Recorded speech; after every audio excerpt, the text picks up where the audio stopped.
کیا آپ جانتے ہیں قومی اسمبلی کے اسپیکر اور ڈپٹی اسپیکر کے امور کیا ہوتے ہیں؟ عام انتخابات کے بعد پہلے اجلاس میں قومی اسمبلی سب سے پہلے اپنے ارکان میں سے ایک رکن کو اسپیکر جبکہ ایک اور کو ڈپٹی اسپیکر کے عہدے کے لیے چنتی ہے۔ منتخب ہونے کے بعد اور اپنی ذمہ داریاں سنبھالنے سے پہلے اسپیکر اور ڈپٹی اسپیکر قومی اسمبلی کے سامنے حلف اٹھاتے ہیں۔ اسپیکر کے انتخاب کے بعد اسمبلی کے تمام اجلاس اسپیکر قومی اسمبلی کی زیر صدارت ہوتے ہیں۔ اسمبلی اجلاسوں میں نظم و ضبط قائم رکھنے کا ذمہ اسپیکر کا ہوتا ہے۔ اسے اس بات کی اجازت ہے کہ وہ اسمبلی کے کسی بھی رکن کو اجلاس کے نظم و ضبط خراب کرنے کی وجہ سے اجلاس سے خارج کر دے۔ وہ اس بات کا بھی مجاز ہے کہ خرابی کی صورت میں وہ گیلریوں سے لوگوں کو ہٹوا دے۔ شدید خرابی کی صورت میں اسپیکر اسمبلی اجلاس کو مؤخر کرنے کا حکم بھی دے سکتا ہے۔ یاد رہے کہ پارلیمانی امور پر اسپیکر کی رائے حتمی ہوگی۔ اسپیکر کی کسی وجہ سے غیر موجودگی کی صورت میں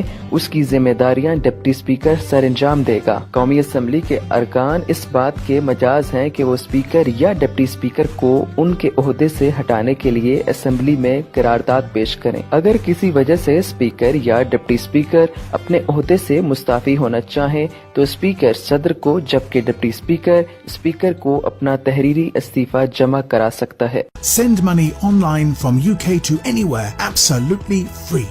مزید خبروں اور اپڈیٹس کے لیے وزٹ کیجیے newsalert.com.pk